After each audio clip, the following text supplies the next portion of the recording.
Hello ಸ್ನೇಹಿತರೆ, ನಾನಿವತ್ತು ನಿಮಗೆ ಒಂದು ಸಿಂಪಲ್ ಆಗಿರುವಂತಹ ಹಾಗೆ ರುಚಿಕರವಾಗಿರುವಂತಹ ಹೀರೆಕಾಯಿ ಮಸಾಲ ಅಥವಾ ಗೊಜ್ಜು ಯಾವ ರೀತಿಯಾಗಿ ಮಾಡ್ಕೋಬಹುದು ಅಂತ ತೋರಿಸ್ಕೊಡೋಣ ಅಂತಿದ್ದೀನಿ. ಬನ್ನಿ ನೋಡುವ. ನಿಮಗೆಲ್ಲರಿಗೂ ಕೂಡ ಟ್ರೆಂಡಿ ಏಂಜಲ್ ಕಿಚನ್ಗೆ ಸ್ವಾಗತ. ನಾನು ನಿಮ್ಮ ಸ್ತುತಿ ಕೃಷ್ಣರಾಜ್. ಮೊದಲಿಗೆ ಒಂದು ಎಳೆಯದಾದ ಹೀರೆಕಾಯಿನ ತಗೊಂಡಿದ್ದೇನೆ. ಅದರ ತೊಟ್ಟು ಹಾಗೆ ಕೆಳಗಡೆ ಪಾರ್ಟ್ ಏನಿದೆ ಅದನ್ನು ಕಟ್ ಮಾಡಿ ಹೊರಗೆ ಕಾಣುವಂತಹ ದಪ್ಪ ದಪ್ಪ ಸಿಪ್ಪೆಯನ್ನು ಮಾತ್ರ ತಗೊಳ್ತಾ ಇದ್ದೇನೆ. ಆ ಸಿಪ್ಪೆಯನ್ನು ನೀವು ಬೀಸಾಕೋ ಅವಶ್ಯಕತೆ ಇಲ್ಲ. ಅದರಲ್ಲಿ ಫೈಬರ್ ತುಂಬಾನೇ ಇರೋದ್ರಿಂದ ನೀವು ದೋಸೆಗೆ ಚಟ್ನಿ ಅಥವಾ ಚಟ್ನಿ ಪುಡಿ ಕೂಡ ಮಾಡ್ಕೊಳ್ಬಹುದು. ಈ ಥರ ಸಿಪ್ಪೆ ಎಲ್ಲ ತೆಗೆದು ಅದನ್ನು ಚಿಕ್ಕ ಚಿಕ್ಕ ಪೀಸ್ಗಳ ಥರ ಕಟ್ ಮಾಡಿ ಇಟ್ಕೊಳ್ತೇನೆ. ನಿಮಗೆ ರೌಂಡ್ ಶೇಪು ಅಥವಾ ಸ್ವಲ್ಪ ದೊಡ್ಡ ಬೇಕು ಅಂತಂದ್ರೆ ಆ ರೀತಿ ಕೂಡ ಕಟ್ ಮಾಡಿ ಇಟ್ಕೊಳ್ಬೋದು. ನಿಮಗೆ ಯಾವ ರೀತಿ ಬೇಕೋ ಆ ರೀತಿ ಕಟ್ ಮಾಡಿ ಇಟ್ಕೊಂಡ್ರೆ ಆಯಿತು.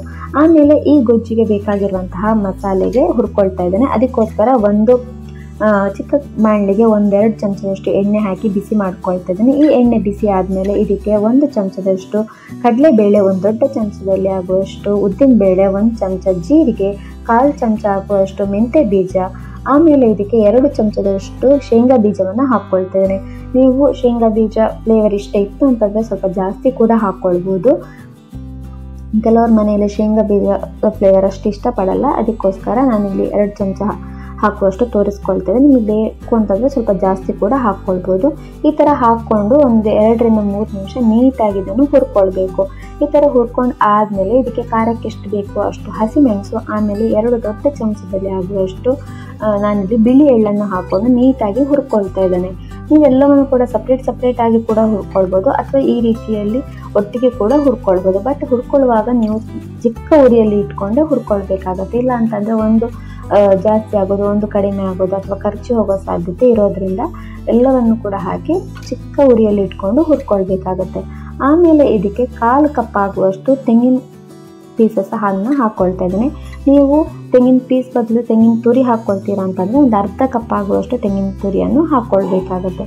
ಈ ಥರ ಹಾಕಿ ನೀಟಾಗಿ ಎಲ್ಲವನ್ನು ಕೂಡ ಹುರ್ಕೊಂಡು ಆದಮೇಲೆ ಒಂದು 5-10 ನಿಮಿಷ ತಣ್ಣಗಾಗಲಿಕ್ಕೆ ಬಿಡಬೇಕು. ನಾವು ಹುತ್ತಿರುವಂತಹ ಮಸಾಲೆ ಏನಿದೆ ಅದನ್ನು ತಣ್ಣಗಾದ್ಮೇಲೆ ಒಂದು ಮಿಕ್ಸರ್ ಜಾರಿಗೆ ಎಲ್ಲವನ್ನು ಕೂಡ ಹಾಕಿ ಗ್ರೈಂಡ್ ಮಾಡಲಿಕ್ಕೆ ಎಷ್ಟು ಬೇಕೋ ಅಷ್ಟು ನೀರು ಹಾಕ್ಕೊಂಡು ನುಣ್ಣಗೆ ಪೇಸ್ಟ್ ಥರ ರುಬ್ಕೊಳ್ಬೇಕಾಗತ್ತೆ.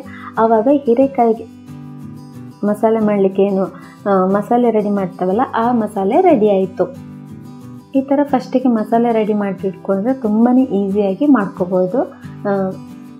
ಆಮೇಲೆ ಒಂದು ಬಾಣಲಿಗೆ ಸಿಂಪಲ್ ಆಗಿರುವಂತಹ ಒಗ್ಗರಣೆ ರೆಡಿ ಮಾಡ್ಕೊಳ್ಬೇಕು. ಅದಕ್ಕೋಸ್ಕರ 2 ಚಮಚದಷ್ಟು ಎಣ್ಣೆ ಬಿಸಿ ಮಾಡಿಕೊಂಡು 1 ಚಮಚದಷ್ಟು ಸಾಸಿವೆ, ಆಮೇಲೆ ಒಂದು ಸ್ವಲ್ಪ ಕರಿಬೇವನ್ನು ಹಾಕ್ಕೊಳ್ತಾ ಇದ್ದೇನೆ. ನಾನು ಹುರಿಯುವಾಗಲೇ ಉದ್ದಿನಬೇಳೆ ಹಾಗೆ ಜೀರಿಗೆ ಎಲ್ಲ ಹಾಕಿರೋದ್ರಿಂದ ಇಲ್ಲಿ ಒಗ್ಗರಣೆಗೆ ಏನೂ ಹಾಕ್ಕೊಳ್ತಾ ಇಲ್ಲ. ಸಾಸಿವೆ ಮತ್ತು ಕರಿಬೇವು ಮಾತ್ರ ಹಾಕ್ಕೊಂಡಿದ್ದೇನೆ. ನೀವು ಬೇಕಾದರೆ ಹಾಕ್ಕೊಳ್ಬೋದು ಉದ್ದಿನಬೇಳೆ ಜೀರಿಗೆ ಎಲ್ಲ. ಆಮೇಲೆ ಒಂದು 4 ಬೆಳ್ಳುಳ್ಳಿ ಚಿಕ್ಕ ಕಟ್ ಮಾಡಿ ಹಾಕ್ಕೊಂಡಿದ್ದೇನೆ. ಆಮೇಲೆ ಒಂದು ಈರುಳ್ಳಿ ಉದ್ದಕ್ಕೆ ಕಟ್ ಮಾಡಿ ಹಾಕ್ಕೊಂಡಿದ್ದೇನೆ. ನೀವು ಬೇಕಾದರೆ ಚಿಕ್ಕ ಚಿಕ್ಕ ಕೂಡ ಕಟ್ ಮಾಡಿ ಹಾಕ್ಕೊಳ್ಬೋದು. ಒಂದು 2-3 ನಿಮಿಷ ಕಾಲ ಆಮೇಲೆ ಚೆನ್ನಾಗಿ ಇದನ್ನು ಹುರ್ಕೊಳ್ಬೇಕು. ಈರುಳ್ಳಿ ಎಲ್ಲ ಮೆತ್ತಾಗಬೇಕು, ಅಲ್ಲಿ ತನಕ ಹುರ್ಕೊಂಡ್ರೆ ಸಾಕು.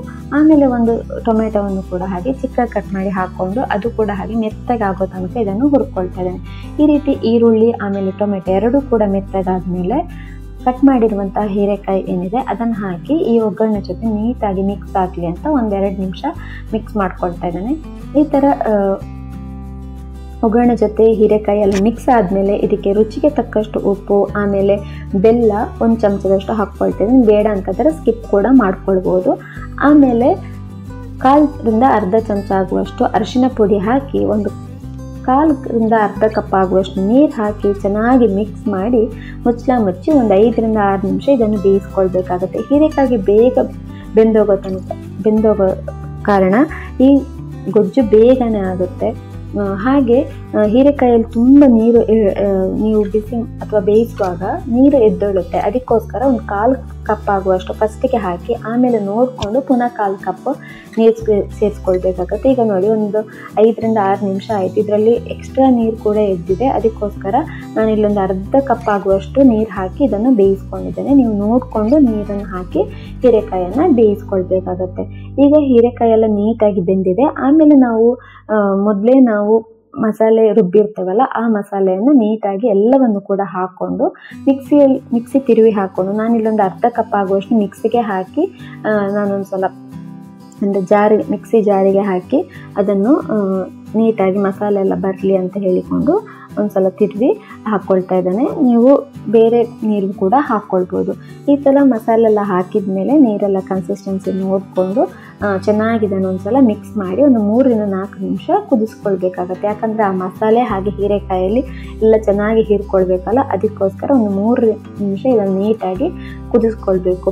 ನೀವು ಈಗ ಕನ್ಸಿಸ್ಟೆನ್ಸಿಯನ್ನು ನೋಡ್ಕೊಳ್ಳಿ. ನೀವು ಅನ್ನದ ಜೊತೆ ಅಥವಾ ಎಲ್ಲ ತಿಂತೀರ ಅಂತಂದರೆ, ಸ್ವಲ್ಪ ಗ್ರೇವಿ ಬೇಡ ಅಂತ ಹೇಳಿದರೆ ನೀವು ಸ್ವಲ್ಪ ಗ್ರೇವಿ ಇಲ್ಲ ಅಂತಂದರೆ ಸ್ವಲ್ಪ ಜಾಸ್ತಿ ಹೊತ್ತು ಕುದಿಸ್ಕೊಳ್ಬೇಕಾಗತ್ತೆ. ನಿಮಗೆ ಈ ಥರ ಗ್ರೇವಿಯಲ್ಲಿ ಇರಲಿ ಅಂತಂದರೆ ಒಂದು 3 ನಿಮಿಷ ಸಾಕಾಗುತ್ತೆ ಕುದಿಸ್ಕೊಂಡ್ರೆ. ಆಮೇಲೆ 2 ಚಮಚದಷ್ಟು ಕೊತ್ತಂಬರಿ ಸೊಪ್ಪು ಹಾಕಿ ನೀಟಾಗಿ ಮಿಕ್ಸ್ ಮಾಡ್ಕೊಳ್ತಾ ಇದ್ದೇನೆ. ನೀವು ಕೊತ್ತಂಬರಿ ಸೊಪ್ಪು ಬೇಡ ಅಂತಂದರೆ ಸ್ಕಿಪ್ ಕೂಡ ಮಾಡ್ಕೊಳ್ಬೋದು. ಈ ಥರ ಹಾಕಿ ನೀಟಾಗಿ ಮಿಕ್ಸ್ ಮಾಡಿದರೆ ತುಂಬಾ ರುಚಿಕರವಾಗಿರುವಂತಹ ಟೇಸ್ಟಿ